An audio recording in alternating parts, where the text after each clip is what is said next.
Welcome to tonight's Cedar Falls Municipal Candidate Forum, sponsored by the NACCP of Black Hawk County and also the Black Hawk and Bremer League of Women Voters.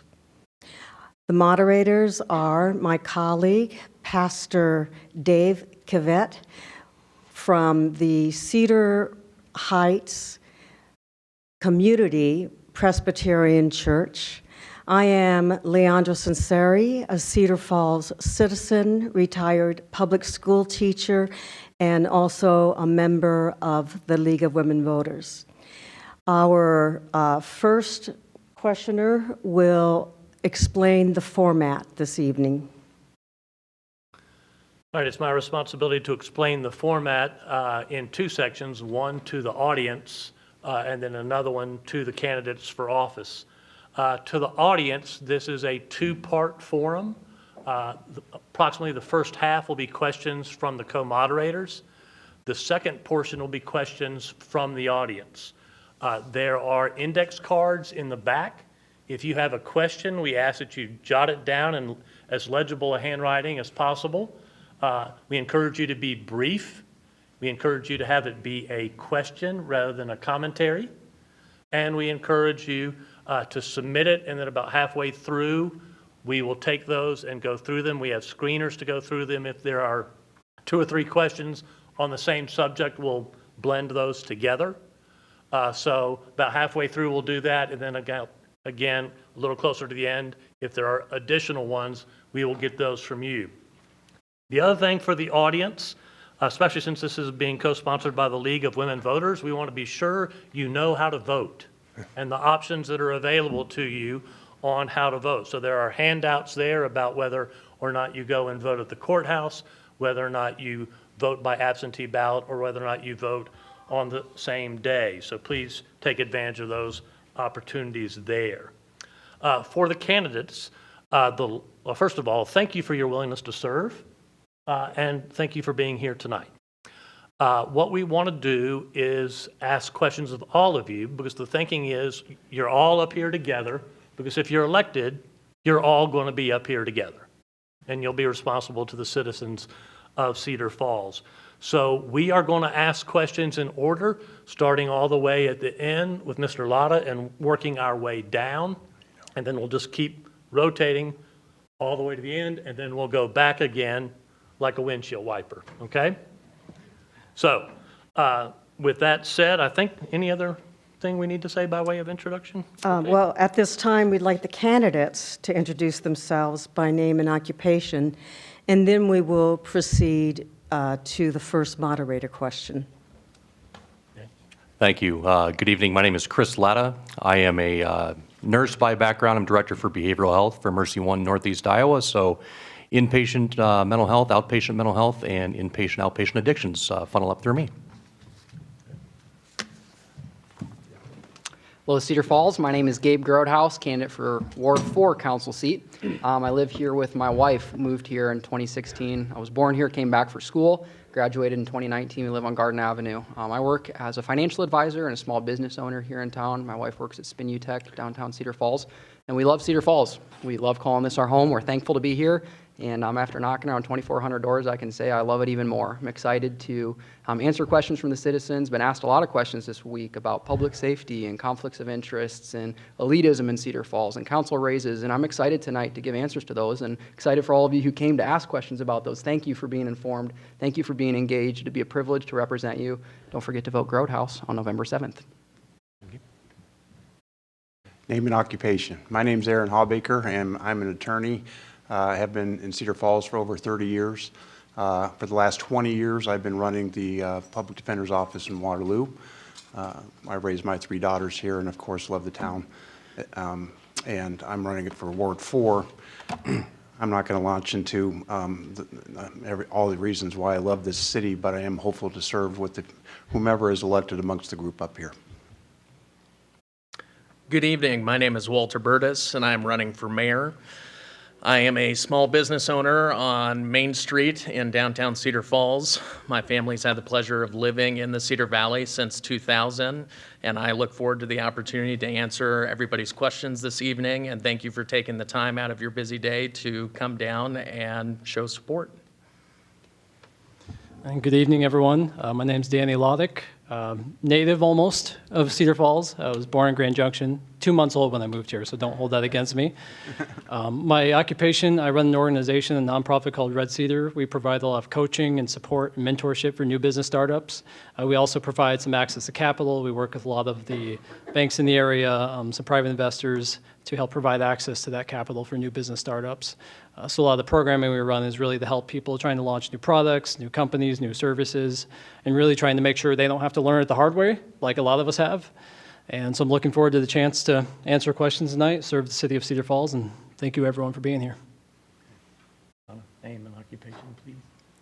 My name is Donna Bash, and I'm a yoga teacher as well as a substitute teacher throughout the Cedar Valley. And I'm also very passionate about fitness, so I've been doing a lot of research privately, and then eventually I'll announce what I'm working on publicly when the time comes. And my family background is I'm very proud to be a Cedar Falls resident for 13 years. I did transfer from Illinois, and I'm a very strong woman because I'm a young widow.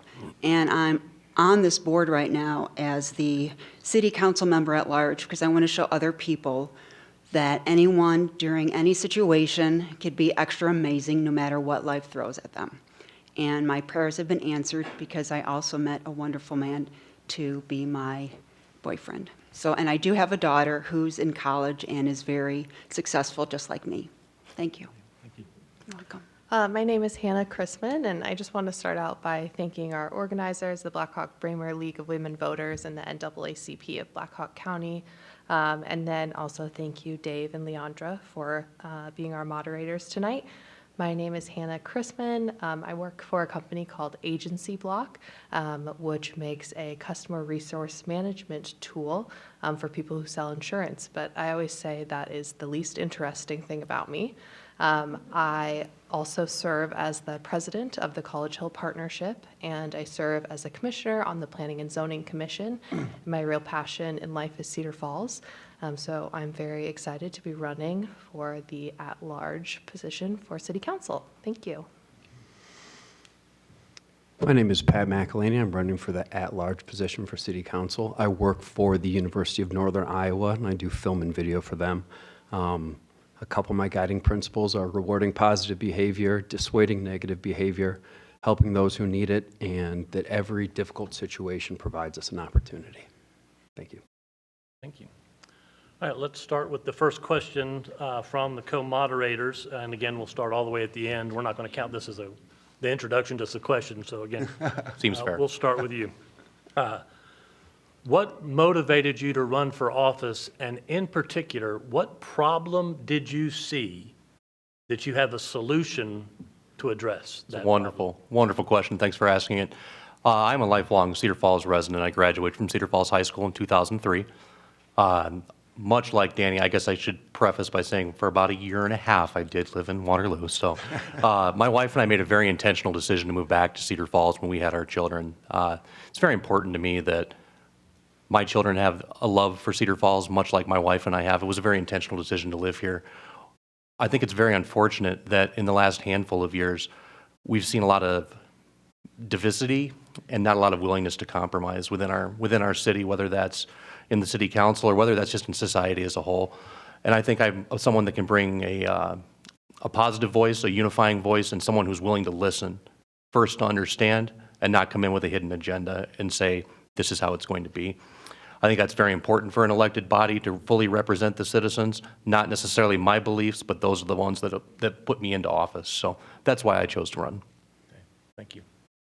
Mr. Grothaus, same question, and then we'll move our way down. If the people down there took all of your answer, you can just say, I agree with them. Okay, you don't have to repeat it as we go through. So it will work its way as we move along. Now, can we just say, I agree with them as a whole, or do we need to say which individual we agree with? However you want to do it. All right, wonderful. Right. I love All it. right. I love it. Thank you so much for the clarification. I appreciate that. Yes. People interrupting me is why I decided to run for city. No, when I graduated in 2019, we also made a decision that we wanted to live here, and we were looking for ways to serve. And we saw our current councilman, Simon Harding, is not running again. And so I started attending council meetings. I've been coming to council meetings since January. And I noticed that there was something lacking. They're lacking on council, it's lacking in the mayorship, it's lacking at City Hall, and it's servant leadership. I reached out to all 7 council members before I announced, and only 3 of the 7 even got back to me. That was very frustrating. I had to follow up many times to get a hold of people. I was talking to a resident over on Terrace that had an email into the city that hadn't been responded to for 2 weeks. If you go over, I believe it was off of Timber, there was someone who had a phone call and they had to keep calling and they weren't getting an answer. And I fully understand, sometimes the answer we give is, I can't help you. You're not in the right channel, we need to find you help. But we need to get back to the citizens. The people are our business. And so there wasn't a big issue that caused me to run, but as we've been observing and involved, we've heard clearly from the citizens, they want representative government. They want servant leadership, someone that's going to do the things that they're telling the people to do, and that starts by listening. So as we've knocked, as we've talked with people, that theme has come up over and over again. The solution is very simple. Listen, respond, be intentional, do the things you say you're going to do. And collaborating with others is going to be part of that. If elected, I'll be one of 7 up here. My ward will count on me to work with the other 6 members and the mayor to set a vision and execute on those things. But it has to start, and it will always start in local government by listening to the people. My turn? Okay. Well, I've had the benefit over the 30 years that I've been here. I met my wife at UNI. I've been married for over 32 years, raised our 3 daughters in Cedar Falls, and have benefited from a lot of the improvements of a proactive and collaborative council. I've been asked over the years to run, and this time I decided to run when I learned that Simon Harding was stepping down. And the reason is because personally and professionally, I'm in a position to do so, more so than I was in the past. And also because a lot of the concerns that I hear with the door knocking that's going on is something that Chris alluded to, which is really a council that it seems to be combative amongst itself and also with the city staff. One of the things that the experience that I bring based on my profession, and that is being a litigator and somebody that helps resolve conflict, is the ability to find that middle ground and reach compromise amongst those that are at an impasse. That is what I've done for all these years. So my hope is that I can bring that skill set to Cedar Falls, bring the council together around those issues that will move the city forward and benefit all the citizens of Cedar Falls. When our family decided to transition from Manhattan, Kansas to come to the Cedar Valley in 2000, I was very fortunate to grow up and experience the University of Northern Iowa firsthand, as having 2 parents that worked diligently at the university. And I felt that it was extremely important when we were deciding, both my brother and I, to start a family business, where we wanted to do that, and we couldn't think of a better place than Cedar Falls. We've been very fortunate with having a local small business on Main Street, the Brass Tap, since December 4th of 2017. And I have been encouraged by the development that I've been seeing, not only in downtown, but also in different areas within the community. I became very passionate about running due to several factors. You know, as a small business owner, it's become increasingly difficult to operate a small business, given some of the hurdles that we're facing with the city, as well as a ineffective city council. I was frustrated to see the consistent back and forth squabbling rather than finding compromise. I was disheartened to see some of the ways that we have moved forward with several key issues, whether that be with, the PSO program or several other items. And so I felt that it was just necessary to be able to come forward and put a voice of common sense as well as direction. And that is, certainly one of the key factors for me running. I'll echo what they said. Okay. For me, a lot of it was, so having grown up here, kind of grew up in the late 90s, early 2000s, and I look back, and back then we had leadership that they didn't agree on everything, but they knew how to work together. They knew how to find consensus, find the things they did agree on, move those forward, and work on the things they didn't. And so when I kind of look back at that, we had decades of leadership that were able to move forward some really significant projects in the community. I look back and you see CFU and the fiber internet, we did the industrial parks, the trail systems, the rec center, the Falls Aquatic Center. A lot of these projects all happened in about a 10-year period because we had leadership who understood the vision for the community and they knew how to work together toward creating progress on it. And again, didn't agree on everything, but they knew that's part of politics. You will never agree on everything. I never wanted to be into politics, but over the last 10 years, I've been very fortunate. I know in the work I've done, I used to work in economic development at Cedar Valley, and I worked a lot with our business community, a lot with our nonprofits. My job at Cedar Valley was a lot of workforce. So how do we attract people here, keep people in the community? There's a lot of quality of life issues around housing, childcare, barriers to employment, but also the things that keep people around the community and young families like arts, culture, recreation, family activities, safety in neighborhoods, healthcare in the region. So I know I've been fortunate to work with city staff, work with council, and kind of see why are some people not getting along, what are some of the issues that we're facing on people being able to work with each other. And again, never want to be into politics, but this is my home. We don't have kids yet. My beautiful fiance is in the audience here, and we're looking at in the next year or two, likely having kids, and we would really like to be able to have the community that we grew up in and keep having leadership that's looking forward to what are we investing in, what do the next 20 years of leadership and progress in this community look like, and help bring the community together around that. And I am running because this is actually my dream. I make dream lists and I take action to achieve them. And for a long time, ever since my husband passed, I decided to do this because I realized life is shorter than you actually think.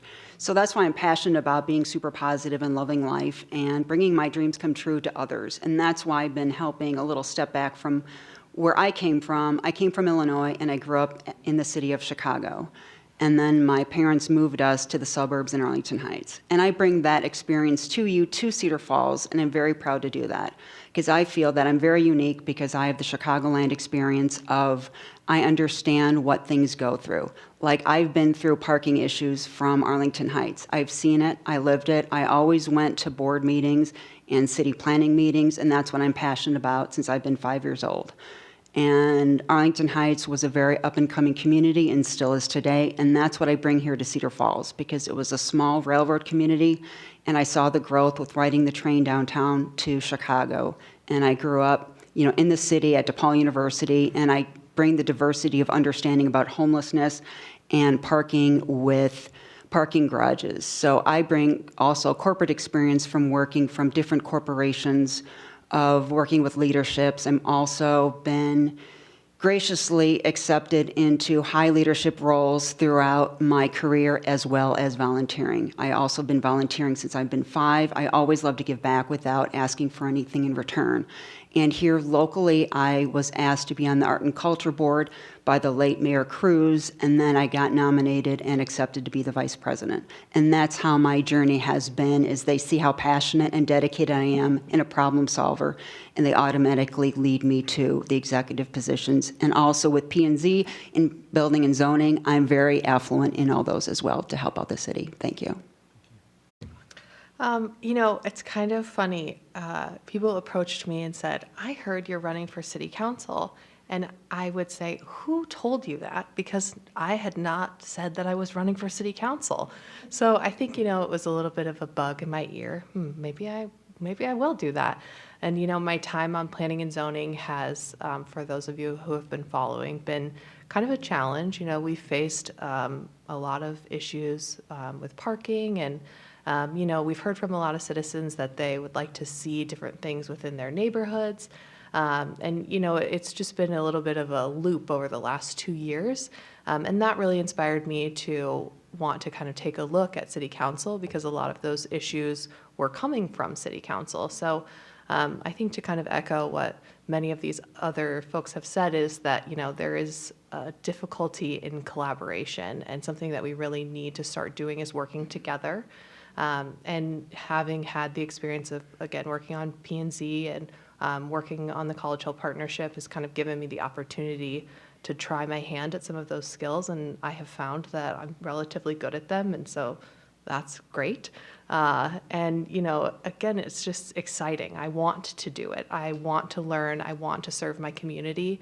And this just seemed like the logical next step. I just thoroughly enjoy talking to large groups of people and speak platitudes. That's really what. No, I'm just kidding. I'm a lifelong learner. I love challenges and I love solving problems. And I've got friends around council, friends that work in city government, just being part of the university. It's part of your everyday life. And we see the things that go on. We talk to people and you see the issues that are laid in front of you. And you talk about it just amongst yourselves and you see these problems. And there's only so many times you can hear, you really should run for city council. You really should. It was like, no, that's a job for somebody else. And then I dive in, and I don't know whether it's a calling or whatever it is, but you dive into these contracts and you see the frivolousness of the way they're written. You see that there's no incentives for ending a project early. There's no penalties for ending a project late. You see it's essentially, if you have a case of the Mondays, they'll give you a pass for delaying a project. And then you dive in even deeper and trying to talk to the people that are involved, that makes these decisions. And it's beyond not getting an answer. It's almost that you're inconveniencing them by asking those things. And I don't want to say I took it personal, but I really felt that I was pushed to do what I can as a citizen of this city and as my civic duty to do what I can with my talents to make this a better city. And so that's what really brought me into the position that I'm in today. Thank you. Okay, thank you for that. Second question, and we'll start with Mr. Grothhouse. What are some specific ways you think the respective city councils and administrations of Cedar Falls and Waterloo might work together? It's a good question. So the greater Cedar Valley as a region has actually been losing citizens. We're down from where we were 3 or 4 years ago. So it takes a collaboration as to why. We can get really fired up about that magical line on University Ave and Rainbow and say, this is where our city stops and yours starts. But if we take a collaborative look, when the tide rises, all the ships come up. I know council did have a joint work session with Waterloo Council, and it'd be good to have more of that. What things are they doing that we can be a part of? Here's an example. We had the wastewater treatment. That would have been a great project to collaborate on. And unfortunately, we've been kicking that can down the road. We haven't bonded for it yet. That's going to cost some substantial dollars. I work in finance. It's important that I know how the numbers work. You got to pay attention to those. If we would have bonded years ago, we would have had a lower interest rate and lower cost, but we've kept kicking that can down the road when we could have collaborated with others in our region and see if we could have made that work.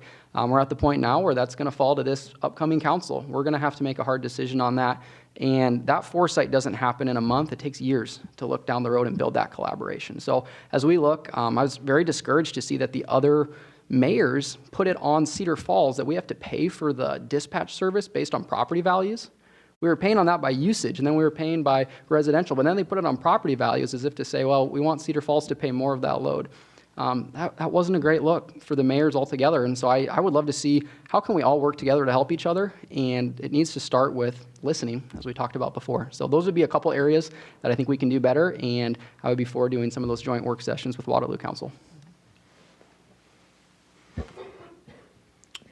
Well, I'm in agreement that we need to have much more discussion and joint work with not just the county government, but also the city government of Waterloo. And we are a region that competes with other regions. It's a healthy competition, but we do compete with other regions. Part of that means that it's a healthy competition with Waterloo, but there are efforts that we can do together, events that we can do together that are not just a city event, but sort of Cedar Valley-wide events that we can coordinate and do together, because both the cities have different locations where you could have a coordination of those events. I know Mayor Hart personally. I think having communication with the council members and the mayor on a weekly basis to see what they're doing, what they're thinking, how we can help them, how they can help us is important. In that some respects, listening is sort of the first third of that discussion. Obviously, we have to understand where somebody's coming from. That's sort of the baseline of how you move forward. Then from that listening is how you find out where the common areas that Danny was talking about, and you can move forward on things that we can agree on, work on things that we disagree on later. So I do believe that, especially amongst the governments, is that we have to understand that we're all in this together, and that the channels of communication need to be open and probably set on a continuing basis, not just willy-nilly where we say, hey, I think we should talk. But there should be a monthly or a weekly or bi-weekly commitment so that we all get together and discuss what the future may hold. Well, to echo what they said, I would certainly agree that we have to do a better job of more collaboration and more thoughtful discussions. I think several key issues that we need to navigate as a community of the greater Cedar Valley is one of them being one of the worst places in America for Black Americans to live. I think we have to be proactive in solving this. I think we have to take, measured steps, both in the short term as well as the long term, in order to be able to address this pressing issue. I think we can also work together on affordable housing. The fact that Cedar Falls is known for doing new development of over $400,000 in new housing developments is concerning. We're pricing families out of our community, and we need to do a better job of working together as a community for larger projects that are going to be impactful for not only Cedar Falls, but also Waterloo, to benefit us both. I think we can also work with the county as well as Waterloo with our EMS and dispatch services. I am a little concerned that we only have two ambulances to serve a community of 42,000, that we rely on Waterloo to assist with servicing calls. And since we also provide dispatch as well as 911 services to the surrounding communities, I think we have many areas of opportunity that we can do better. But those are some of those key issues that I think we can work with Waterloo to address and to make better. And so a lot of my work over the past 10 years has been working almost as equally in Waterloo as Cedar Falls at Gross Cedar Valley. On the workforce side, a lot of our employers, they don't care if people live in Waterloo, Cedar Falls, Hudson. They just need employees. So a lot of the workforce piece has always truly been a regional issue. Because if Cedar Falls suffers and loses people, that means our employers in Cedar Falls also lose people. So really looking at workforce as a comprehensive regional effort, I think is a really big opportunity for, it's not just attracting people to Cedar Falls, it's really attracting people to the Cedar Valley. When people look to move here, they see the entire Cedar Valley, the news about the whole Cedar Valley, Waterloo, Cedar Falls, surrounding communities. And we really need to adopt and really recognize that we are part of that narrative, and we need to actively be a part of that. I've worked closely with Mayor Hart in the past and some city staff over there. I was one of the founding partners to the Black Business and Entrepreneur Accelerator. And a lot of those companies, it's based in Waterloo, but some of those companies are also Cedar Falls-based businesses. So it's not just one or the other. We really are an interconnected community, and we need to be making some of those proactive steps to say we're a piece of this. We can't solve everybody's problem for them as Cedar Falls, but we are an active partner in working with, I'd second a lot of the having those standing meetings with council and making sure we're working with them on where do we have appropriate opportunities to partner. I know the wastewater has been talked about a little bit. There were some issues about transportation, the cost of shipping it and distributing it all the way over there, who controls it. So there's some issues that maybe sometimes it doesn't make sense, but there are some that would be good opportunities.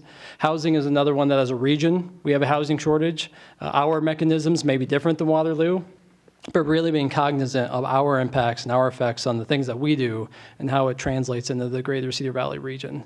So some of those other things, I've got 20 seconds left, but some of those other things that I think really are just that chance to sit down, have those proactive relationships, and be able to recognize we play a role in that greater narrative, and really recognizing where can we leverage the tools we have, whether it's financial or community, to play a part in that. And what I would ask Waterloo and Cedar Falls to do is actually have lunch and learns. And that's what I'm used to doing in the corporate world, is that you all collaborate together and do really active listening. You have like a bucket list of what you want to talk about, and then you openly discuss it with others, and then you learn from your mistakes and your goals. And everybody has different life experiences and different business experiences, and that's what I would ask Waterloo to do with Cedar Falls, and actually even expand it more to the other communities and even to the Black Hawk County, and why not to the state level? And that's what I would go, just keep on going and keep on. And that's why I'm a go-getter, because I always solve things and I always make lists and make sure things are done in a timely manner, in a professional way. And that's what I would do and I bring to council, because I always feel there's always other solutions and always a different way to look at things to solve things. And I see a water situation overall, why not step up the quality of our water? And why not we collaborate on having more trees throughout the Cedar Valley, because trees bring growth and fresher air, and also traditions. Bring back some traditional stuff so anybody, no matter where you're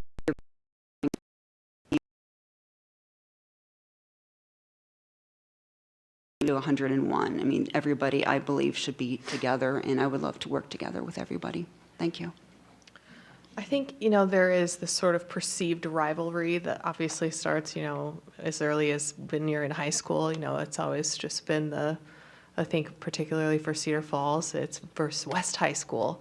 And it's funny, I married someone who went to West High, and we often joke about our rivalry.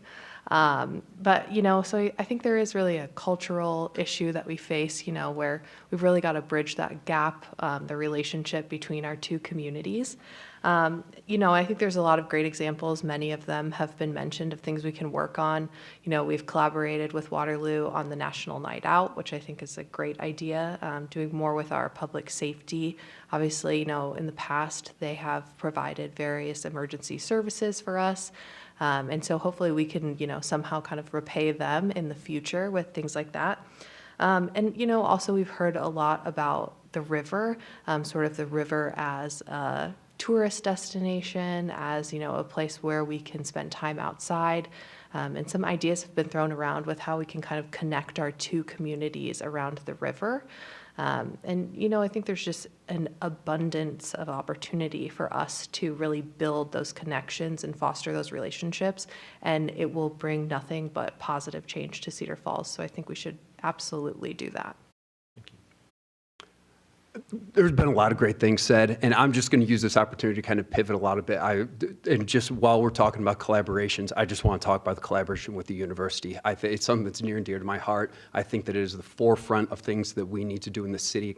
I think it's low-hanging fruit. I think using our opportunity that every student that comes to Cedar Falls should have the hard choice when they graduate in 3 years, hopefully, if not 4 years. When they go through that, they should have a hard decision whether they should stay in Cedar Falls or move elsewhere and use the things they learned here and make their community better. And part of that is putting our best foot forward when we get the opportunity to show what we have. The Hill is a great one, and there are so many other things that we do. Providing a safe environment and a great area for those kids to learn and grow is very important to me, and there's a myriad of things that we can be doing for those collaborations. Thank you. I think it's interesting that we've had a lot of great ideas up here, but what we don't know is what we don't know because we haven't asked, right? We can make all kinds of presumptions about how Cedar Falls can partner with Waterloo. Is that desired? Does Waterloo want to present or cooperate with Cedar Falls? I would like to believe so, but we don't know because we haven't had the conversations. Those conversations need to be impactful, and they need to be ongoing. And it can't just be a check the box, hey, once a year we're going to sit down and we're going to break bread and, hey, we're the greater Cedar Valley. That's wonderful. But we need to have some measurables and some deliverables. And I don't think we can have that until we've had the conversation. That's something that's been solely lacking, and I'll even go back to Mr. McElhaney's point. The same is true with the university, so I don't disagree with that. But for the basis of this question, we're the Cedar Valley. So we really need to present ourselves that way, not as Cedar Falls, not as someone who is a Cedar Falls resident, a Waterloo resident, Hudson, Janesville, wherever it may be. We need to be collective as the Cedar Valley. We need to make those events and those conversations intentional, seek to understand, and then come up with an agenda that we can all agree upon, be proud of, and deliver on. I'll be asking the next two questions, and they'll both make reference to Waterloo. And I'll remind you, you'll get a chance to be the first one to answer the question as we move along, and we have a few more questions to ask. So this is a question that includes a special part for those of you running for mayor, a yes or no question. So each year on MLK Day, Mayor Hart of Waterloo hosts an interfaith prayer breakfast for faith leaders. I twice asked Mayor Green if he'd be willing to partner with Mayor Hart to co-host this event. He declined, saying that he did not wish to mix faith and politics. So 2 questions, one for all of you. How do you see faith and politics mixing? In particular, how does your faith tradition or your core values, if you are a secular person, encourage you to be for or against something that will impact your service on the Cedar Falls City Council or as Cedar Falls mayor? So the question, in addition to the two candidates for mayor, would you be willing to work with Mayor Hart to co-host that event? So we start with Mr. Hallbaker. Wow, I get that one as the first one. Lucky you. Well, I can tell you this. When you are in an elected position, you are elected, in this case by a ward, but your duty is to the entirety of the city. And if your duty is to the entirety of the city, then whatever your beliefs may be, rooted in whatever, they cannot exclude a group. You should not exclude a group. We have to be inclusive. We have to welcome everybody, regardless of their status, regardless of your beliefs. If you're a member of the government, you represent everybody. There are no lesser people. There are no people to be treated differently. And if you bring a set of values to a government position that impacts your decision in that way, I think that's wrong. I think if that clouds your judgment to be able to treat people equally, then you shouldn't be in city government. That will not be a problem with me. I have no belief system that says that I think any behavior or any person, because of whatever status, makes them a lesser. I think our city needs to focus on being inclusive. Part of the collaboration I think that we're talking about with Waterloo can help in that regard, and there is no other answer that's acceptable to me. Thank you. Well, as the two-part answer, first to say, yes, I would want to collaborate with Mayor Hart for that event, but I would also like to echo what Aaron is saying, which is we need a clear separation of church and state. When you are governing a community, you cannot allow your personal religious beliefs to dictate and to affect members in your community in a negative or adverse way. I think religion provides a great foundation and base to, move forward on your own personal morals. However, I do believe that there is a clear line that you need to have when referring to those two main issues. And so it's important to celebrate every individual within our community as well as differing or opposing viewpoints. And so ensuring that continuity as well as that separation is going to be key in order for us to be able to move forward effectively as a community and as one group and one body. And I would echo a lot of what the past two have said. I do believe in the separation of church and state.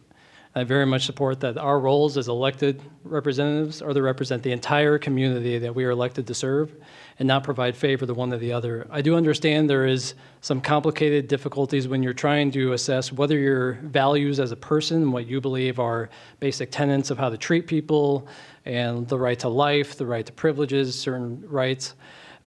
And I think, though, when we're having those conversations, this is why I think local is so valuable, is we can actually sit down and have discussions. A lot of times at the national level, it ends up in a, well, I believe this, so you're my enemy because you have a different belief than me. And this is where I think local politics is so important, is we have the chance to sit down and work through some of these issues that we see disagreements on. Right to life, when I was out knocking doors, I had a woman in a very polite way said, hey, I know this is not a local issue, but what are your thoughts on abortion? And I gave her a very direct answer on it. It wasn't what she wanted to hear. But she said, you know what, I just appreciate you giving me a direct answer and seeming like you're open to having a discussion with me about it. And to me, that's the value of local, is we cannot let religious beliefs dictate our policies, but there are values in how we treat people and how we do things that we need to have discussions on. And I think to go to the question about Mayor Hart, I believe that yes, there is a separation of church and state when it comes to policy making, but also faith is a part of our lives. And I am a very spiritual person. I would say spiritual, not as religious. And I believe that strong sense of what's our purpose, what's our meaning in life, How is our role in interrelating with other people relevant to the decisions we make? I think it would be a good thing for us to celebrate, especially that interfaith chance to bring people together around a lot of those differences, because we have differences, but we have a lot of shared common values that unite us more than they divide us. And again, I think that's the value of our local conversations, is we can come together and have those discussions. And with my personal experiences with city government, I will strongly keep it separate, church and state, and just simple as that. And I will bring forth professionalism with whatever matters that come to hand at council if I'm chosen. Thank you. I think sometimes it can be a challenge to, like Danny mentioned, kind of keep those things that are, what are your core values versus what are your religious beliefs. You know, in my experience, I have interacted with people of lots of different backgrounds. And, you know, I think if you have your community's best interest in mind and you're really representing your community as a whole, those challenges, you know, are something that you can work through. You can really collaborate with each other and find a solution.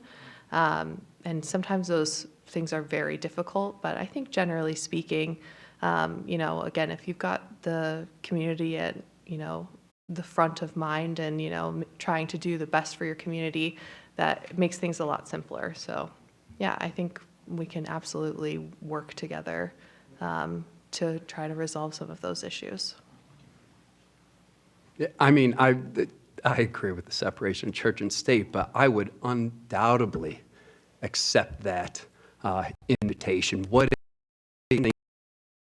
for Mayor Hart to reach out and invite you to come and partake in something that clearly is important to him and clear to that community. I mean, everything that I do, I represent my Catholic faith. Everything that I do, good, bad, or indifferent, I represent the city of Cedar Falls. If I'm traveling to Florida, New York, if I'm going to Reykjavik, Iceland, whatever it is, good or bad, I'm representing that city. So I try and put my best foot forward, and what a great opportunity to be able to talk about differences or not, or just engage, have fun, be a part of that, be welcomed. I've been a pallbearer at Baptist funerals. I've gone to Jewish weddings. I've done everything. I am blessed to have so many different friends and family of different race, creeds, and colors, and I love every single opportunity that I get to talk about my faith, talk about the things I care about, and listen about what is important to them, their faith, and their community. Thank you. Excellent question. I will say that I make every decision in my life based on thought, based on fact, and based on prayer. And I think that's okay. That being said, I'm not here to not include anyone. I think it's wonderful that Mayor Hart has that interfaith breakfast every Martin Luther King Day. Honestly, it's very sad that we're not a part of that. We need to seek to be, again, collaborative as one community. That doesn't look like one socioeconomic class. That's not one religion. That's not one color. That's not one anything. Again, if we're going to be the Cedar Valley, we need to be that intricate tapestry that makes us that. That doesn't come from one belief system or another. I can respect anyone's belief system. Doesn't mean I have to agree with it. At the end of the day, we need to, again, look for common ground, not for ways to divide us further. Thank you for the question. You know, it's interesting, if you were to turn the TV on 6 years ago, 8 years ago, 4 years ago, and you listen to the mayor candidates, you would hear from John Cruz or Frank Dara, whoever's running at the time, and they would say the Cedar Valley is a great place to worship. And I believe the Cedar Valley still is a great place to worship. We absolutely should be attending prayer breakfasts together. We absolutely should be collaborating together. I'll tell you my beliefs, they center me on telling the truth. I feel very passionate about we have to help others who are have misfortunes. We need to be honest with each other. I've heard some of those themes of inclusivity come through, and a lot of times it's easy to say that we want to include people, but that means including people who may think differently than us. And I think it's a tragedy that we're not doing a prayer breakfast together with Waterloo. My church, every year we do a joint service with Christian Fellowship Missionary Baptist down in Waterloo, and then they'll come to our service as well in Cedar Falls. I've seen Mayor Hart there, It's a great time to be together. Everyone is welcome to come. I would encourage you to come, worship, and learn from someone who is different from you. And it's interesting to hear even my opponent say that it's about inclusivity. A member of his campaign team told me I was unable to go to a park that they were at because I wasn't welcome there. So it's interesting to hear that everyone's welcome unless there's someone there who disagrees with you, then you're not welcome. I believe in this community we all need to be welcome at all public events, whether that's faith events or community events. Since you referenced another candidate, would you like to respond to that? I would. I have a campaign team, my wife, okay? And I have no idea where that statement's coming from. I'm more than happy to talk about it. It's coming from your wife. You can reach out to me, okay? Then evidently I have communication issues, all right? The reality is this is not the appropriate place for that what I consider a barb. I'm happy to talk to anybody about that particular issue that Mr. Grotehouse brought up. But I don't want to take everybody else's time. Thank you. Let's move on to the next question. Also involves working with Waterloo. Working with Waterloo, I've noticed that many of the efforts to celebrate diversity and inclusivity locally involve supporting what happens in Waterloo. Examples include the Juneteenth celebrations and Pride Fest. As a mayor or city council person, would you be supportive of Cedar Falls hosting a Juneteenth celebration and/or Pride Fest, including the necessary work with the city and staff to make those arrangements possible, and by your own attendance at either event? I would first say yes. I think it's very easy to say that we need to represent everybody in our community, not just the ones that we agree with or that that have our certain value or belief system. I personally would attend both events and help, set up and mitigate making sure that those went off without a hitch.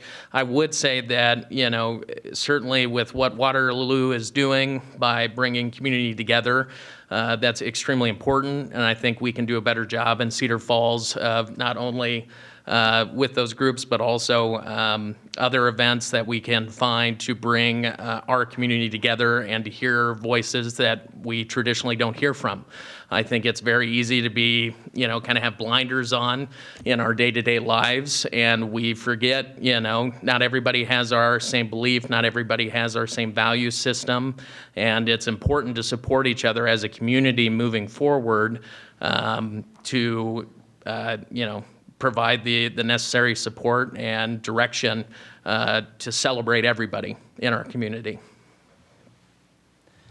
So, and this is a question that specifically the week I announced my candidacy back in April was the week that the LGBT proclamation came up at City Council, a lot of discussion around that. And I did put out a statement saying that we should support this proclamation and really looking at it as a chance for us to recognize the shared humanity, the common values and beliefs that we have. And to me, knowing that there are aspects of this conversation that some people have concerns with, as a chance for us, again, at the local level to have conversations about these differences and how we believe and how we look at these topics. So beyond just the chance to have the celebrations, and to answer that question, yes, I would support having some of those events, looking at them, but I would also like to look at it as a chance of, like with the proclamation, for us to come together and have a conversation about what does this mean for the community, what are some people's beliefs and concerns around some of these issues. I know the LGBT conversation is one that's gotten much more complicated in the last few years with some of the trans rights conversations, and for some people, this is a very tough conversation. For us as a community, it is a very tough conversation. Especially as that's grown into the sports arena, the bathroom piece, that's becoming a really big topic around the state level. But to me, at the local level, that's why we need to be able to separate ourselves from the vitriol that we've got at the state and national level and actually sit down and be able to use these as a chance to come together, have conversations about those differences. Because a lot of times when we just see the high-level politics of it, we're just arguing. We're just yelling back and forth. It's an echo chamber of each group. I think we have to be able to sit down and have the conversations because they are complicated topics. And again, you're getting into a lot of core values. You're getting into mental health of youth that are struggling with some of these issues, but you're also getting into parents and their concerns about at what age do we talk about kids about some of these things. So I think these events, especially if they're a chance to bring together conversation and dialogue around some of these topics, are a really good opportunity for us to bridge some of those disconnects. Thank you. I will actually say that these conversations, I think, are actually inappropriate to bring to city council. I think it's putting people on the spot, and I don't feel comfortable publicly talking about these things. And that's how I feel about it, because I don't, it's almost like church and state. I don't feel comfortable sharing those. People could do what they want, but I don't want to get involved in that. To me, that's too personal, and that's how I feel about that. So I don't want to make a public comment about that, because I just feel it's a private decision, and I make no judgment on people, but I don't feel comfortable for it to go to local government. I'd rather have it just go somewhere else, just to be quite frank with you. Thank you. You're welcome. I think that the city should absolutely support events like a Pride event or Juneteenth. I think there's some great opportunity kind of going back to collaborating. Waterloo only has so many volunteers, and so they can only do so many events. I think it's a good opportunity to connect and say, hey, what are some things that you've heard from people that you'd like to see that maybe you're just not able to do due to your number of volunteers, for example. I know that especially the Pride event is like a big, loud party with lots of fun and lots of glitter. And so I think, Cedar Falls maybe could kind of encompass some of those more family-friendly events, where young kids would be able to attend, or the older generation. And, there's just a variety of different celebrations that I think we're kind of missing out on right now. And, I'm not sure if it will come up, but, Sturgis Falls has kind of in flux right now. And so, I think we heard from a lot of people saying, hey, we love that tradition. And I think Cedar Falls generally just loves anything where they can get together and sit in a lawn chair. And so, if we can kind of find other fun and creative ways to do that, I think we should absolutely do it. I most assuredly would be supportive of it. If a citizen comes forward and wants something, especially of that nature, they want to be represented, they want to feel respected, they want to feel that their voices are being heard, as long as it's within the bounds of the city's procedures and policies, as long as all that stuff noise. I mean, I'm all for it. Who doesn't love a good Pride Festival? So, Thank you. Chris? What I heard Mr. Loddick say repeatedly was the word conversation. Why are we afraid to have the conversation about having events like this in Cedar Falls? You don't have to support it. You don't have to go. But people do have a right to assemble. And as long as, to Mr. McElhaney's point, that it's within our code, within reason, and we've judiciously studied this, I don't see the issue. Again, I think we need to have the conversations to understand, is this something that Cedar Falls wants? Is this something that we can partner, to Hannah's point, with Waterloo with? I think those are all great conversations to have, but we have to be willing to have them. As uncomfortable as they may be, you have to first seek to understand. And without those conversations, who knows? I think your question was phrased as, Mayor, what would you do? I'm not running for mayor, so I would not be making any proclamations that I know of. As far as your question about events, my question would be, what exactly are you saying when you say the city supports? Are we cutting checks for it? Do you want taxpayer dollars to go to different things? Or are you saying that it's held in Cedar Falls? I think it's kind of a vague... To clarify, I did not frame it as a question to the mayors. That was the previous question about the prayer breakfast. And about this, I asked about coordination with city staff relative to permits and any other logistics in order to have a parade or an event of one kind or another. Right, and then you mentioned the proclamations as the second piece of your question. I did not mention the proclamations.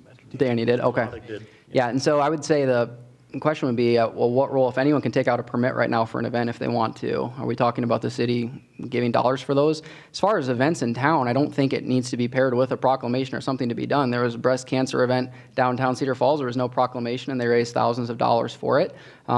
I think what we need to be careful of as a local government, I've said it before and I'll say it again, if you start picking which things you want, which ones you don't at the local level, you will have lots of divisive conversations. You'll have a group that says, we want this festival, and then the other group says, well, we want this festival. And if you start picking favorites, and especially start giving dollars, taxpayer dollars, to these different events, there will be divisions in the community. I don't think those are the things that the mayor and the council should be voting on. I think if a group wants to take out a permit to do something, there's a legal way for them to do that. Thank you. I would support both. Actually, to Mr. Laddick's point. I think that the reason for the events, in large part, first is education about communities.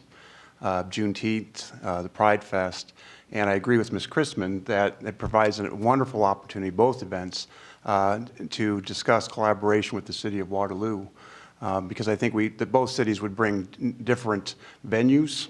I've been to the one downtown, the Pride Fest, so I know what you mean. It is kind of a big party, so there's an opportunity to have a different type of Pride Fest, and maybe Cedar Falls would be the place to be. The limited part of the question is simply, would you be supportive of that if there's any part of the infrastructure of the city that we could move forward and be open to the idea of having those festivals? The answer is yes. When you say that we would enjoy having a Pride Fest or a Juneteenth celebration, that's not picking a favorite, that's allowing to, and certainly that we would be open to any others where they were educational, celebrating groups, and provided a function for our entire community to get together, whether they chose to join in the celebration or not. So I would absolutely be in favor, and yes, I would attend. On another topic, we have a number of plans on file as a city. Housing needs assessment, which has been adopted, resiliency, which is not adopted, strategic plans, and so forth. What element in any one of these policies would you like to see addressed and implemented? It's hard to pick just one. The housing study, I would say, is one that we need to start addressing, especially soon, because a lot of in Cedar Falls, thankfully, we're in a good spot tax-wise, where we have the 5th lowest tax rate of the top 20 cities in Iowa. But also, our housing costs are going up about 12.5% to 25% more than our surrounding communities because of that shortage of housing. So our tax rate's really good, but our property values continue to go up. So a lot of people on fixed incomes are seeing their property values go up, and then all of a sudden they're wondering, can they keep living in that house that they've had for the last 60 years? So I think being able to start looking at a lot of those opportunities now and addressing some of them to see whether the types of housing that are missing. We bought our house about 2.5, 3 years ago at $209,000. Pretty good sized family starter home, good yard, but the new appraisal came back at $250,000. So we have a lot of people struggling to find housing in that middle income spot of about $150,000 to $300,000, and especially for young families, for young professionals looking to move to the area, or retirees looking to downsize into something a little more affordable once their family's gone. There's not a lot available in that area, and that's a real struggle for a lot of employers looking to recruit people to the area, but also just young families that want to make this the place to start their family and raise it. And so I think that would be one that we could really jump into right now. There's 33 points in that whole document. I don't think all 33 are relevant for Cedar Falls, but really just looking at which of these are things that we can take on that are good tools. And I believe that's a strong role of the mayor, is to be able to work with staff, work with city council, find which of the 33 are ones that we can all agree on, and start moving forward with those now. And there might be some that are some concerns, some that have issues that we need to address, and work through those as we go. To me, I would handle the strategic plan to make sure everything is continuously going forward in a timely manner to keep on growing our city. And the growth is what will be the catalyst of our future for our future generations besides today. Thank you. You're welcome. I echo what Danny said. How can you choose? There are so many of them, and they all hold a lot of valuable information. For me, I think it would be the resilience plan. We put a lot of, especially volunteer time, into that plan. And so I think, there's a lot of really great ideas that, can help with the future of Cedar Falls, and they're very clearly spelled out. They're very clearly said who is responsible for them, what steps need to be taken. So I think that is just a quick piece of action that we can bring to the table. The other thing is the College Hill Vision Plan that has now been rescinded, and I think that College Hill is really just in need of attention. We talk a lot about our relationships with the university, and without that plan, we had President Nook speak. There were several other folks that were very high up at the university, all here, showing their support for the plan. And so I think that needs to come forward, and we need to start looking at the code for not just College Hill, the business district, but College Hill, the neighborhood as well, as soon as possible. So since it was kind of brought open and Hannah was kind enough to bring up the College Hill Vision Plan. That is a warning and should be a stark reminder of how careful we need to do. That was a master class in poor communication. What was received from that was messy, it was bloated, it was off the scope of what is needed to revitalize the Hill. It didn't even address the issues that we really need to do to make the Hill the front porch of the university. The president of the University of Northern Iowa came forward, and what they were talking about wasn't how good the plan was. They talked about the absolute need that we need to do something. No one said anything positive about it. All they did was say that there's a need, we worked hard on it, but there wasn't even very much a skeleton of what that project needed to be. And we need to be very cautious and use this as a lesson to make sure that when we do these needs assessments and when we do put money forward, we have clear and concise roles for what we want and make sure that that works there, because it was a massive waste of time for the people that put effort into that, and it was a massive waste of city funds. And I really hope we heed that warning as to what happened. And the way, on top of that, the way that we need to communicate is that the city, that we had many people speak on, we need to do something. The president of the university, like I said, we had the owner of Mohair Pear and Octopus come forward. We should have brought them in the fold and switch things up in the leadership of that, because we should listen to the citizens and something needs to be done about the Hill. Thank you. Before we go over here, you're hearing conversation in the back of the room. Those are the people who are screening the questions you submitted, and we want to move to those in a little while. But there's one question that I really want to ask too, the one about being quaint. Oh. We'll get to that later on. But can y'all bring those questions forward, please, that you have in the back, and we'll have a chance for the moderators to look through those. That should help move the conversation along and perhaps minimize any disruption from conversations around you. So we apologize for that. Please go ahead. Thank you. I agree with Mr. Loddick wholeheartedly that the housing needs assessment study is probably one that does need a very hard look. We are pricing our citizens out of Cedar Falls. You're right, the entry-level family home is pretty tough to find in Cedar Falls these days. I know that when my wife and I moved here, we bought one for $199,000. I'm quite certain that we could not find that same house at that same price today. Good, bad problem to have, right? But the fact of the matter is we need to make sure that we're able to make Cedar Falls a place that's affordable for everyone. There's a lot of ways we can do that. But again, we need to look at these studies, and then we need to actually go back to, if we passed it, there was a reason for it. What's important in the study? What do we agree as a elected body? Here are our 3 points that we could all find common ground on. We don't have to agree to Mr. Loddick's point with a whole 29-point document. That's not going to happen. Quite frankly, that's not realistic. But why can't we get to a place where we can agree on 3 things and start there? I really think that that's what's missing in our council right now. We look at something and we say, I don't like that. And that's where the conversation ends, and that's where the vote goes 4-3. I am committed to the fact that that will not be the case if I'm elected to this body, and I hope that those that are elected with me share that vision. Thank you. Thank you. Yeah, and I would, I guess, disagree with the sentiment that a vision plan of any kind can't be amended and we can't take those parts out. To Mr. Lauda's point, that we agree on. I'd love to see that happen in the goal-setting process.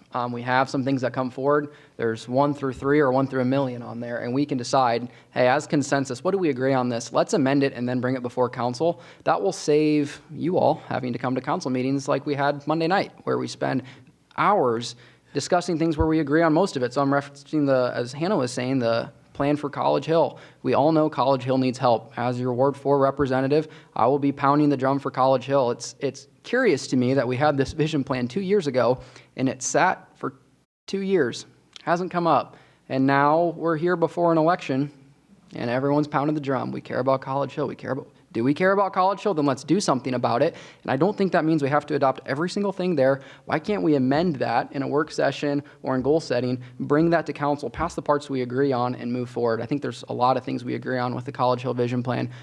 We can vision plan and vision plan and vision plan, or we can pick what we like from it and act on it. Thank you. I agree that there's too much to choose from. The vision plan that was adopted regarding College Hill, I don't think we had an election in the interim. And if you pay attention to the debates, council instructed staff to do nothing. And I never really saw a need to amend a plan. The council should choose what they can act on, 1 through 3 or whatever, as it relates to College Hill. The same is true with the resilience plan. There are a lot of good ideas. I view the resilience plan as sort of informing how the other plans should take effect and the efforts that we can that we have on the strategic plan in particular, and the resilience plan helps informs us what structures we should build and that sort of thing, looking towards climate change and whatnot. The idea that we have failed to have consensus on those plans, I do think, was one of the driving forces for me to run. There are plenty of great ideas. I agree with the housing need assessment. I'm a little ashamed to admit that my first house was a lot cheaper than yours, Mr. Lotta. Fair. I'm not sure I could buy an F-150 truck right now for what I paid for my first house. And so that gap between somebody that's been here, has bought their first house probably 25 years ago, where you go from roughly 60 or 70,000 to you can't buy a home for less than $300,000 or $400,000 in that short period of time is a problem. And that's why we have to, I think, focus on the housing study and fill in the middle so that we can open up our community to more people and different income levels. The housing needs study is certainly a very important issue. It's something that all of us are facing with rising property taxes as well as rising valuations. It's never been harder to find a home and to purchase one. But I would argue that we should also focus on the Cedar Falls Citizens Survey that was last done in 2009. I think it's very important between city staff as well as city government to hear directly from the residents and see where the priorities lie for everyone rather than just the individuals that are attempting to run right now. There's many things that we need to address as a community. And I think it's extremely important that we get candid feedback from everybody and see the areas that need the most attention and most focus. I think we can do more than one thing at once. And so I think it's extremely important that instead of finding ways to be combative or to hinder plans from moving forward, that we do find common ground, that we do work together and be able to find ways to effectively govern as well as effectively move our community forward. It has been a far cry from what we've seen in the past for our community. I think it's important that we bring back effective governance, and that is by doing more than one thing at once. I'm a little frustrated given the past performance of our city council as well as the disconnect between city council and city staff. There are inefficiencies that have to be addressed. We have to provide a suitable foundation in order for us to be able to move forward. And I think we can do that together, but that starts with listening first. Could I respond to Pat? Go ahead. Well, it wasn't, or it was to the council, but happy to. So I think there is some misunderstanding with what the College Hill vision plan is. It is not exclusively a map. That was certainly the conversation. But the vision plan holds a lot of valuable information, whether that is how we can write code to help us connect the upper and lower hill, but also, we collaborated with the university and many other entities within the community to work on what that vision plan would be. It talks a lot about trails. It talks a lot about green space. It talks a lot about spaces for events, outdoor events. It is certainly not just a map. And I think that what we heard from folks on Monday night was sort of a panic. Please do not pull this entire resilience plan. And asking them, that's fine if you don't agree with it as a whole, then can you at least just look at this one area? But generally speaking, I think that plan is full of excellent ideas and is a great place to start for us to rewrite that code. Whether the plan was great or not, I think there are bones on that, especially regarding the hill itself in that area. But the whole plan was so bloated with things that that the city did not want and not need. They need something to revitalize the hill, okay?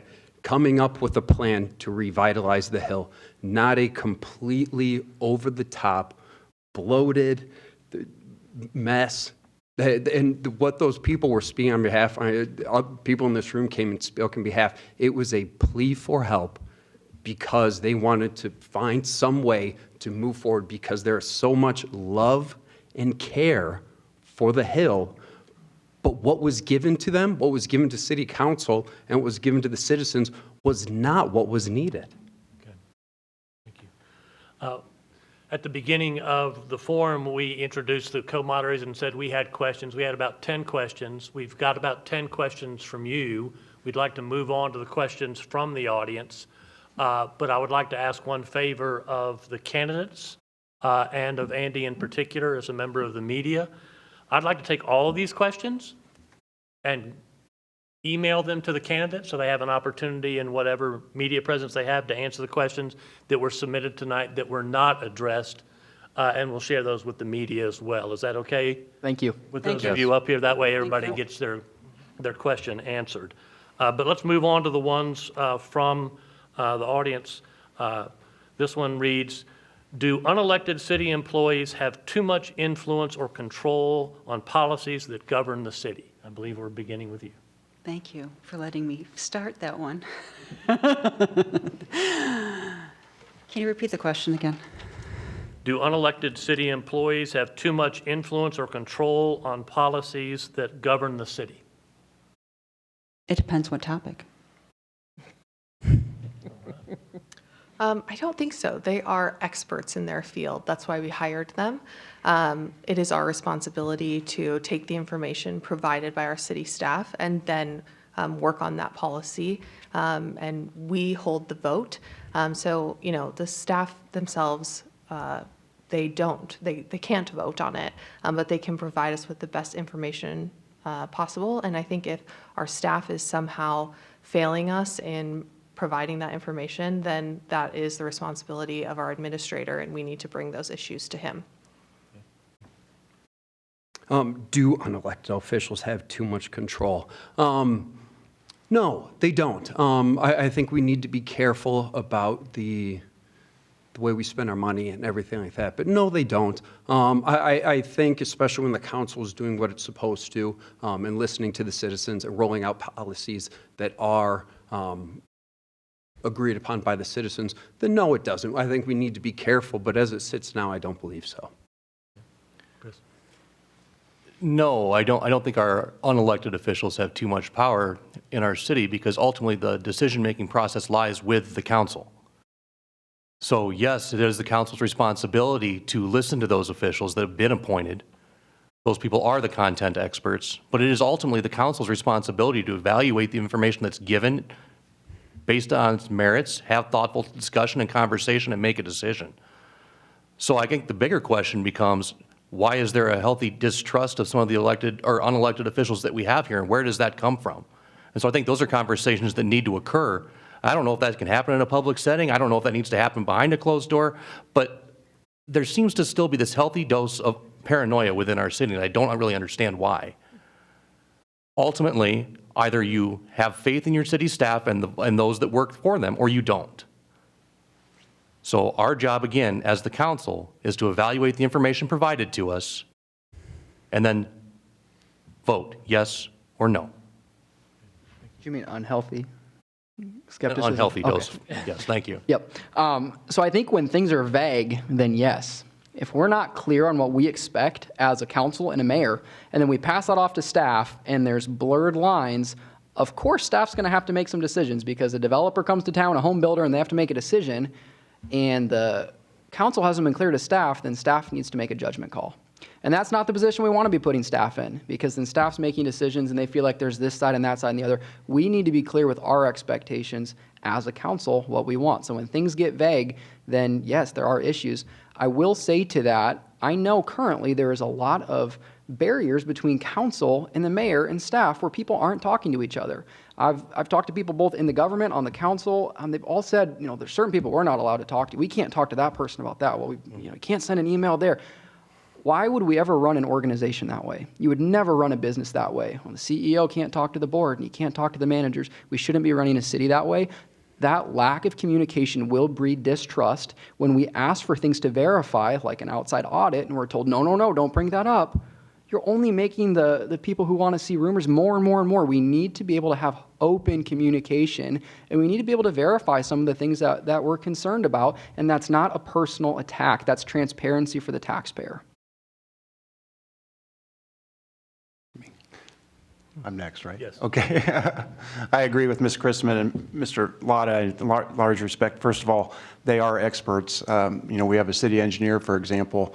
If you start asking me what grade a road should be or what the flow rate of a pipe should be, I'm not going to be able to help you, okay?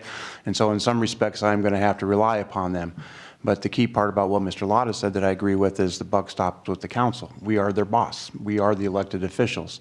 And if you think that for some reason there's distrust or we just become a rubber stamp for the staff, look at the number of referrals where the council directs the staff to do X or to do Y or things like that. That shows who's in control. I think a lot of the distrust that I've witnessed comes from an attitude that I discern from the council towards staff. If you see some of the interactions in between the staff when they're giving a presentation on a particular issue and certain members of the council, they almost look like they're under attack. And that should not be. We've talked about collaboration and coordination and working together. That starts at a very base level between the council and staff. And so I do believe that they are the experts, that we do need to rely upon them. I do believe that our role is to check them, to make sure that everything they're giving to us and the decisions we make is in the best interest of the city. And then that's the relationship that should exist. We lost it. We need to regain it.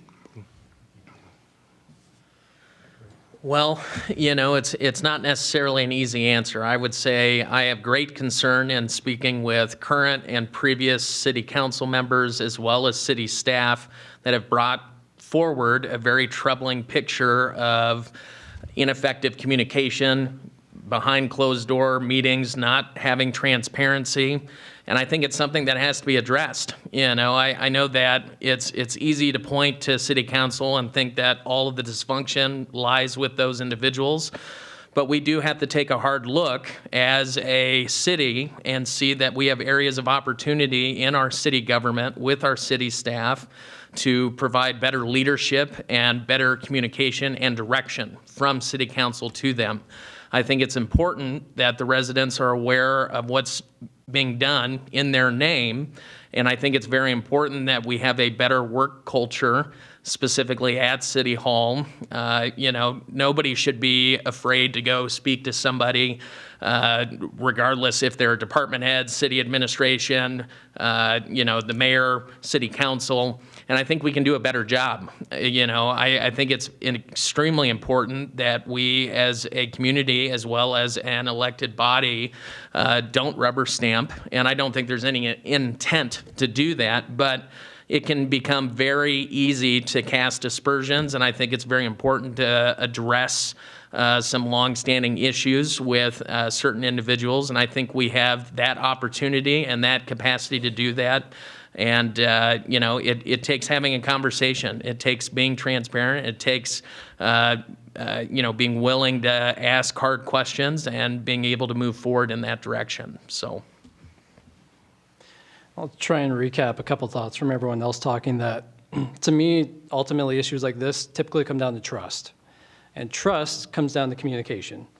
And right now, business moves at the speed of trust. A lot of, I think, the reasons we've been so stalled on some projects like College Hill Vision sitting there for 2 years is largely because of that lack of trust between staff and council, and not so much because of real issues of people thinking people are lying, people thinking that they're doing bad things. It really comes down to what I've heard some echoed conversations of. There's not really strong communication happening right now between council and staff and residents. Because ultimately, I believe if you look at the power structure, council does have the authority. Council sets the policies, sets direction. Even our city administrator, he serves at the will of the council and can be fired at any time with a 4-3 vote of city council. So it's actually a very uncertain position to be in, because 4-3 we know is not that hard to get to. So when you have a city administrator who's also always worried about making the wrong decision, making someone mad, you don't want your operations person constantly worrying about their job. But I think because we haven't had strong collaboration and communication between our council, mayor, and staff, it's caused a lot of that kind of culture of mistrust, of always worrying about stepping on toes. And I think, to use the root cause thing Walter was saying, is we've really got to get to the root of how do we improve that communication, because our staff shouldn't be worrying about what direction does council want and worrying that if they go do this, they're going to get blindsided by something else next week. Our city administrator shouldn't be worrying about making the wrong person mad. And that, to me, really does come down to a lot of the mayor. You are the nexus, you are the liaison between staff, council, and residents, and it is a strong responsibility there, because really the mayor has very little authority, technical authority, but it comes down to communication and influencing, and that's why I think this role is so important, because without that anchor there, providing that clear communication, we end up with a lot of this mistrust that then ends up with a lot of things that get delayed and ultimately delays the development of our community. So next, audience question, and we'll start with Ms. Chrisman. Cedar Falls is one of 3 of Iowa's major cities that doesn't have a council/manager form of government. Should we switch to that? I think that, that is a tough question. The way things that are set up now, it's not just as easy. Well, technically it is as easy. It's a vote. So it is left up to the citizens how we run our government. But I think right now we really need, as Danny just mentioned, that person who, kind of acts as the in-between of everyone. But at the same time, a city administrator is a professional. They, go to school to learn how to do that job. They have a deep and complex understanding of how cities work. And so I think to shift that in a very quick fashion could pose a real challenge for us. But, I think we should do whatever we find best for our community. And right now we are kind of the odd duck out. And so I think we do need to look at that seriously for the future. I think it's definitely something we should consider. I think as things sit, we're doing okay. We need to be very cautious of the city getting very top heavy. It's something that I know, talking to people, it worries them a lot. As things sit now, it's something that we need to constantly reassess due to the nature of the way the city goes and the uniqueness of what we're doing. But right now, I think we're on the right path. It's an interesting question. It's not one that could be answered overnight. What I've heard a lot of, again, the central theme of tonight has been conversation and unification. Our mayor is going to need to be the unifier in chief, okay? And that can't be done without a full-time mayor, at least as it sits right now with the makeup of our city today. That's not to say 5 years from now, 10 years from now. Maybe that's a different conversation to be had. But right now, I think what we need is a person that can bring our city government together, that can unite us back to have those good relationships with our citizens that put us here, and to help build those bridges with other communities. And I would just fear that without that mayor, I don't know that progress is going to happen. And I think right now that really needs to be our focus. But as years go on through goal setting, I think it's always a conversation that could be had. And again, to Ms. Chrisman's point, that's a 4-3 vote. So it's a conversation that can happen, should happen. And like any other program, we should continue to evaluate it. It's interesting. Years ago, as they were introducing the PSO model here in Cedar Falls, we were told it would be a different system that could make things better. And it's interesting when you bring up a system that could make things better, people always get a little bit uncomfortable. And I think there could be a lot of benefit in looking at why do we in Cedar Falls pay $330,000 in salaries when cities double and triple our size are paying a third of that? Are we different? Does it take more work here? I don't know. I have never set up a city government before, but I think we can look at it, and I think we should look at it. This is not a personnel thing that I'm discussing here. This is a structural thing. It would be great to get something on the ballot, and we could ask you, the citizens of Cedar Falls, what would you think about a ballot referendum to have a part-time mayor, city manager that reported to council? And if the citizens of Cedar Falls think it would save costs and be better for the city, great, we should do it. If the citizens say no, I trust that. We're all trusting the citizens to choose the right people up here. I think they would make the right choice in that decision. I don't know if you're going to have a lot of disagreement on this one. It is something that we should keep in mind and take a look at. My difficulty with it would be the timing of it, because right now, I believe we need to fix the model that we are existing with right now and have that strong mayoral presence, and hoping coordinate staff and city council and get us back on track. And then in that way, if you think about it, then we would have a good sample to compare what shifting that model might be. It's unfair to do it at this time because I believe we're not working the way the model should work. And so it's not a fair comparison if we're looking at an alternative example. So what we need to do now is fix the model that we have so that we have something fair to compare to what the alternatives are. Could I respond to that quickly? Go ahead. I think partially what could be is maybe we are not in a good model, and that's leading to some of the issues. So I would say I don't know what the perfect timing is, but I know Cedar Falls sometimes can kick things down the road. I would actually be foreseeing that sooner rather than later. We have had the model for quite some time, and it worked fairly well for a while. Thank you both for your responses and for your brevity. Thank you. Mr. Burtis. Well, I would say right now we have a lot of work to do. I think it would do a disservice to the community to effectively change the model to a part-time, especially at this crucial time. I would also, refer to the bloat of the pay for both a city administrator and a mayor, a full-time mayor.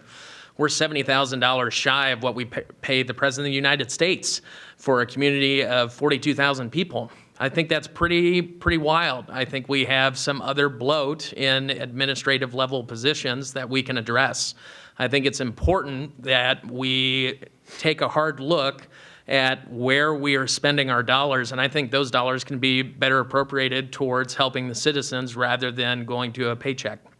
I would say that given where we're at and the many things that we have to overcome, that we need to continue on with this model. I would say that it's certainly up for discussion. I would also, again, agree with you, Gabe, that I would like to leave it in the hands of the residents on a referendum or a vote. And so at this standpoint, I would urge continuity as well as a commitment to be able to move forward to address the many outstanding issues. But I don't think it's necessary at this time to transition that. And I'll second a lot of what's been said here of transitioning that form of governance is a big process because it's not just the mayor that you're really repositioning that role. You're also repositioning what is the role of the city administrator, currently administrator versus the city manager that we transition to. And also typically the role of council members is a little different in how they're managed when you transition this. So the process isn't just switching to a part-time mayor. It's really a process of changing our form of governance, how we like to manage. And there is a reason communities our size typically use the model of a full-time city manager and part-time mayor, largely because you want an operational person who knows how to run the city effectively, who has the skills and education to be able to do that. But you still want then the decision-making, the vision setting, the policy-making based in that council and that mayor. But I would agree that right now with where we're at, and having talked with a lot of residents when we're out door knocking, I don't know how residents would vote. I do think it should be put to a resident vote, but I do hear from a lot of people right now that they are looking for leadership who are 100% dedicated to putting their time and effort right now into Cedar Falls and putting Cedar Falls first. They're looking for leadership to come in, set that vision, work with the residents and council to set that vision. So I think we need to bring in that role, help rebuild some of the direction. What is our vision for Cedar Falls for the next 20 years? But then I do think that chance for residents to vote and look at what is that process, should we transition? And then also make sure in that process we're providing that education on what does that process look like, what does it mean to transition our form of governance, so that residents can make an informed decision on what that looks like.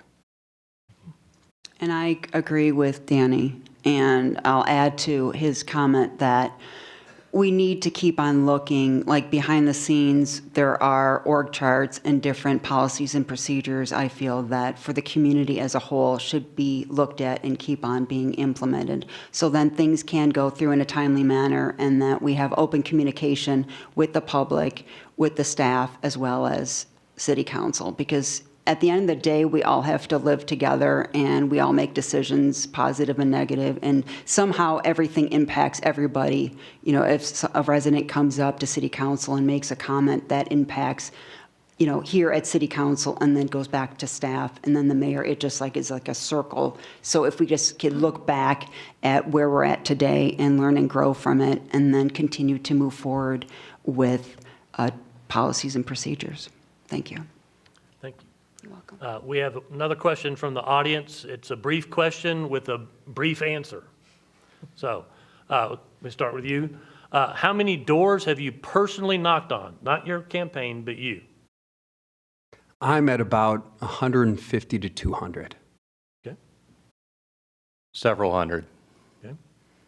I would have to add up all the spreadsheets, but it would be right around 23 to 2,400, somewhere in that range. Yeah. Sorry to make you do math in public. Yeah. It's in the hundreds, I don't know, but short of that, short of Yeah, that. okay. Around 400. I'd say right around 1,000, 1,200. Over 250. None. All right. Okay. This next audience question is specifically for the mayors, and we'll start with Mr. Burtis. What will be your first point of order when you are mayor?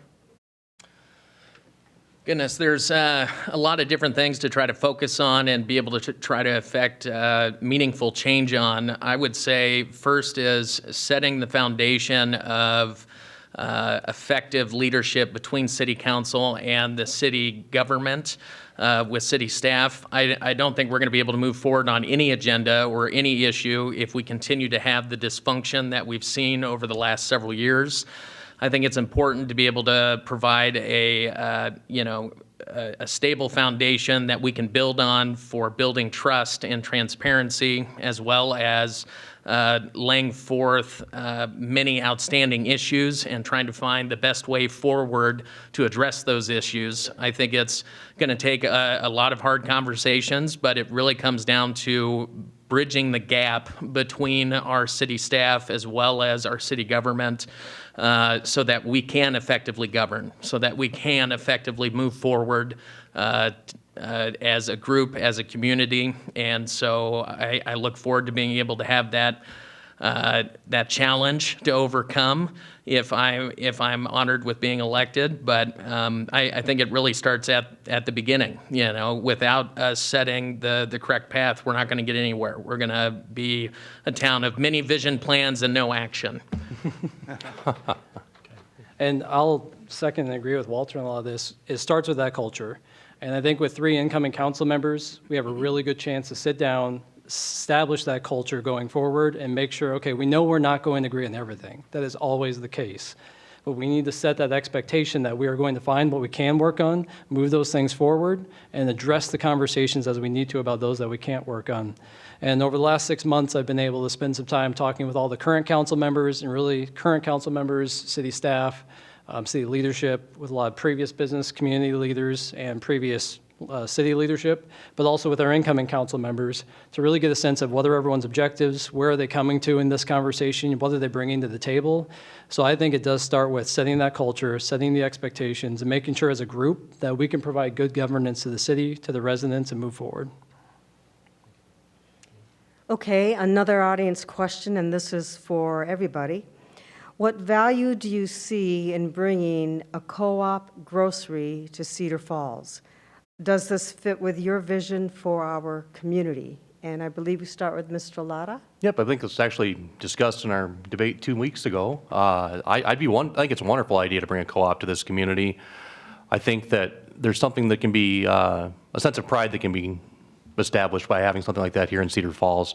I think it's an opportunity for downtown Cedar Falls in particular The one thing that I think we can all agree that's missing down here, well, maybe there's more than one thing missing. We could debate parking later, but I think that one thing that's definitely missing is some sustainable grocery of some sort or another, and it's just not here. I think that should be here within walking distance. What a great opportunity that may be for the city of Cedar Falls. I would be all for that, and be happy to partner with anybody on a project to get that moving forward. I would love to see one on the Hill as well. I don't think there has to be just one. Yeah, I think it'd be great to see grocery stores available. I know there was that big push with the rooted carrot, and there were some zoning issues and things that didn't work out. Once again, there were things that were vague. Didn't say exactly what we were going different ways, caused issues. Planning and zoning can talk about it. Council can talk about it. There was a lack of clarity, and a great idea didn't happen. We need to be more clear on council, and I would hope to see one on the Hill as well. Maybe we could have one on downtown and the Hill, and I hope to champion that collaboration and make us very clear about what we're looking for.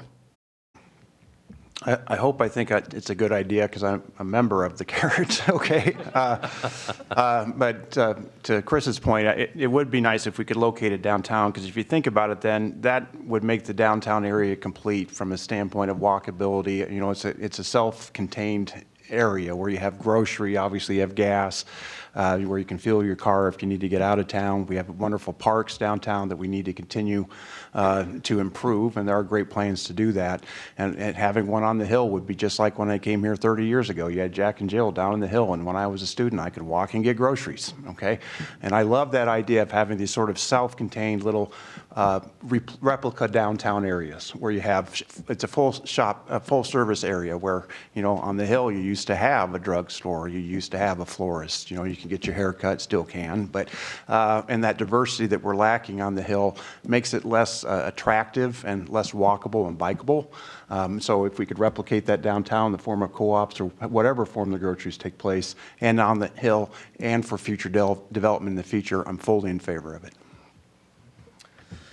Well, I certainly agree that we need a co-op. I would urge caution when we want to try to fit another development in downtown as it currently stands without addressing the long overdue issue of parking. I would argue that, you know, in speaking with many UNI students, that it would be a great fit on College Hill or by College Hill, especially to be able to provide, you know, a walkable distance for them rather than them having to trek all the way, you know, whether it's university or to the Walmart or Menards and trying to get all of their groceries all at once.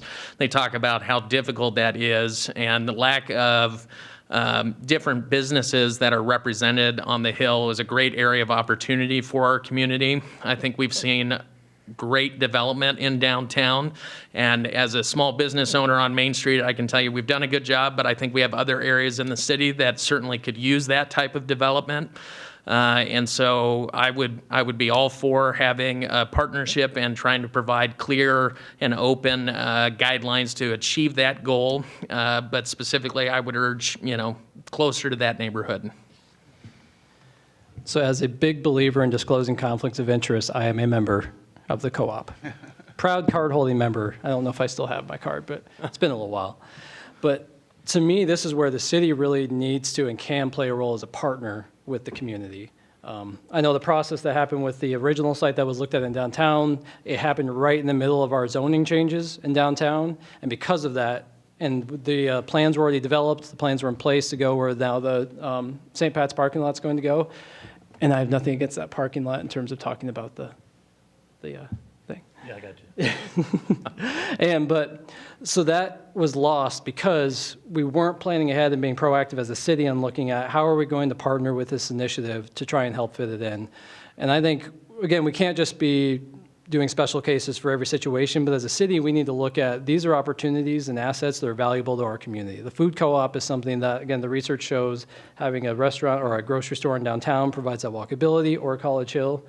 And I think we have an opportunity as a city to be able to work with residents in these types of situations to say, we're here as a partner, not necessarily to fund it, not necessarily to pay for things that's taxpayer dollars, but to be able to sit down and say, how can we help work with zoning processes and figure out if this is a good asset for our community? How do we work this through? I know there are some touchy issues there where, you know, the people that own the land will benefit from this because they're going to get to develop it. So there's some concerns about, okay, is that private developer getting some kind of handouts because they were the ones that happened to get to develop this. We as a city need to be very aware of that and make sure we're doing this in a way that's appropriate so that we're not doing it to the benefit of any private partner.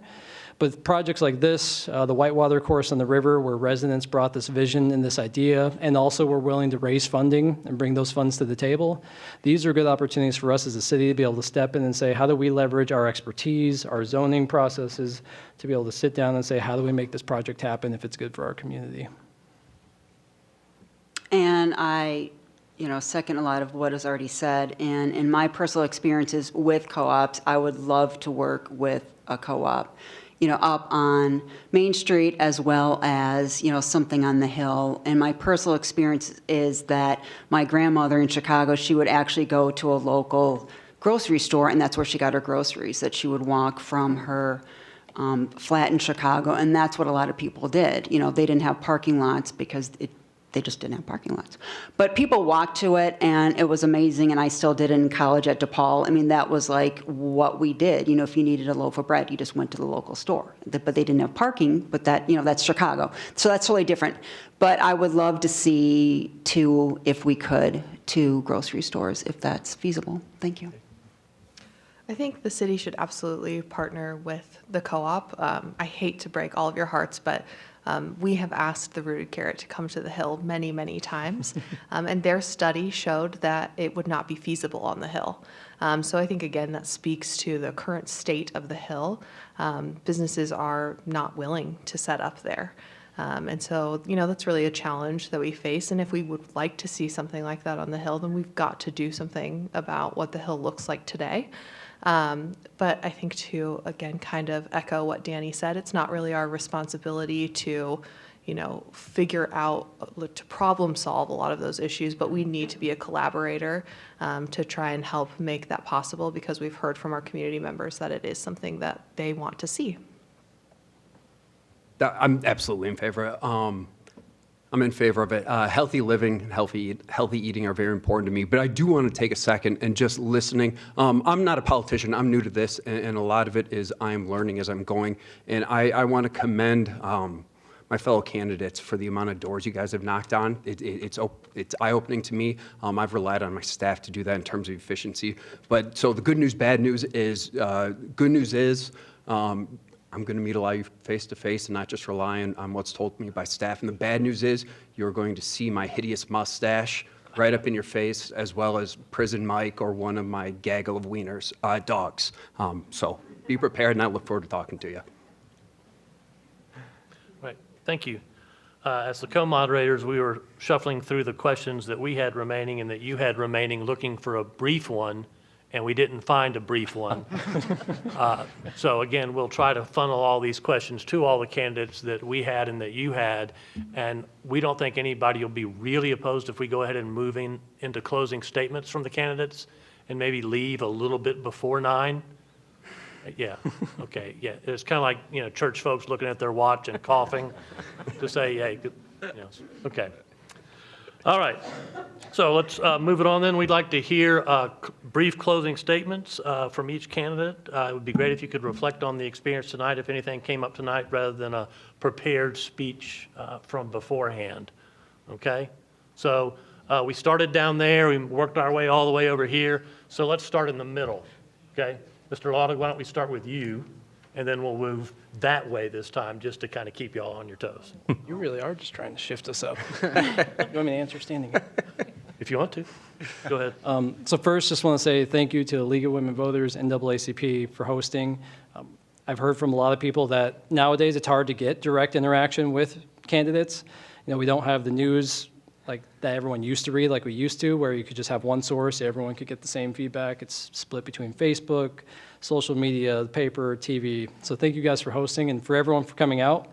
We've all got a lot of things we could be doing on a Wednesday night from 7 to 9, including spending time with our families and having dinner, which I'm sure half of us probably forgot to do before we came here.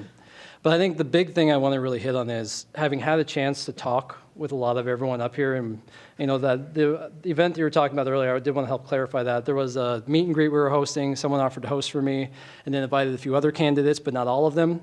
And then there was some concerns like, well, is it being selective of who's coming? So we actually did then extend the invite to, at the time, you guys weren't running. So I'm sorry you weren't there. You can make it up over coffee. Yes, please make it up Deal. over coffee. I'll second that. Thank you, Pat, for saying that. But it was genuinely an amazing opportunity to get together, to be able, it's the first time I met Walter. It's the first time we had the chance to actually get together and talk, and I think everyone up here would echo the sentiment that we want to help Cedar Falls move forward. We want to focus on solutions, common sense outcomes, and how do we continue to make Cedar Falls a better place for all of us to live in. And I think you heard echoed a lot through these conversations, listening to residents' voices, getting input from the community, working with the community and residents. And I think everyone up here, that's what I'm excited for, is that we have a good chance to be able to focus on that outcome. Now, how do we work together for Cedar Falls, put the well-being of this community first? And so I just want to say thank you to everyone up here for making the time to run. Again, thank you for everyone for coming. And don't forget to vote November 7th. I'm looking forward to the chance to serve as mayor of Cedar Falls if you'll have me.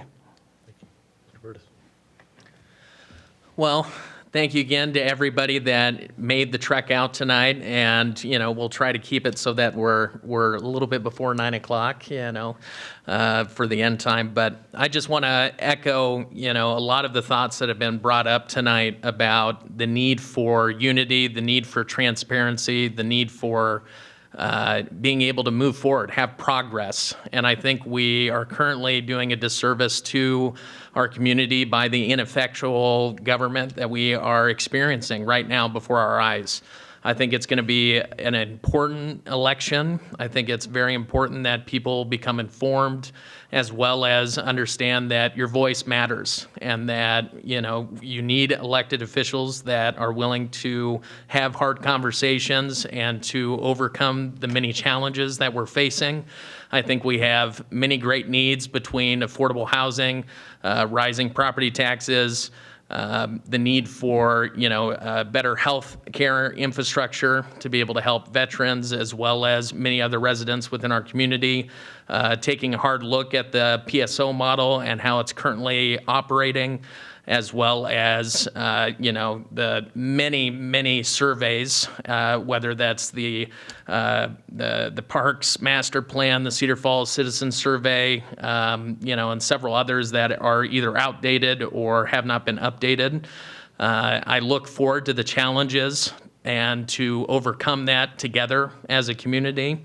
And I appreciate, again, the time, and don't forget to vote November 7th. Thank you.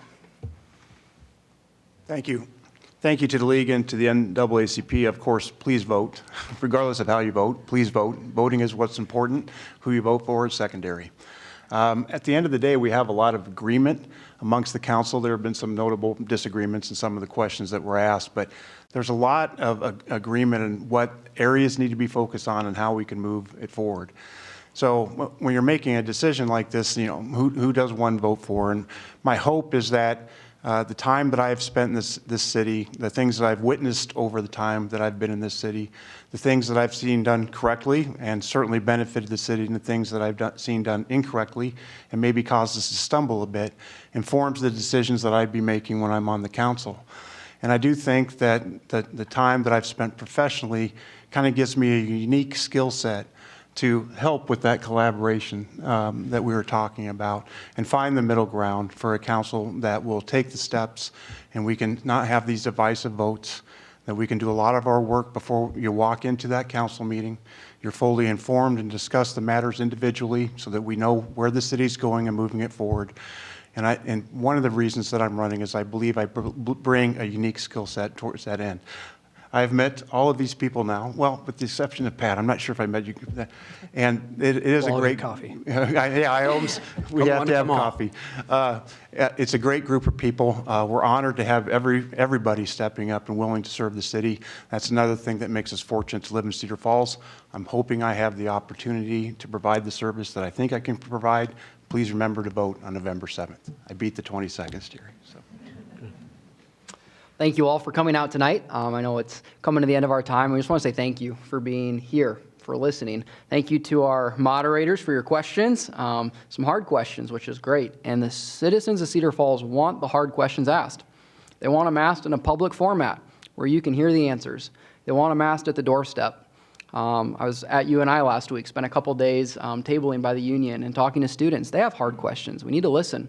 We need to continue these discussions. I hope tonight is not the end of questions being asked. I'm excited to get the email and see the other questions that were submitted, and I'll commit to answering those. And I appreciate what my opponent said. Reach out to us. My information's public. You can call, email, text, Facebook message, Instagram, however you want to get a hold of me. We will have a 100% response rate to all questions asked, and we have. I've met many of you on the campaign trail. I've sat in some of your living rooms and your porches, and I will continue to do that as we continue to build a Cedar Falls we can be proud of. From the beginning of our campaign, we've said the best is yet to come, and that will happen if we have a collaborative council that can work together.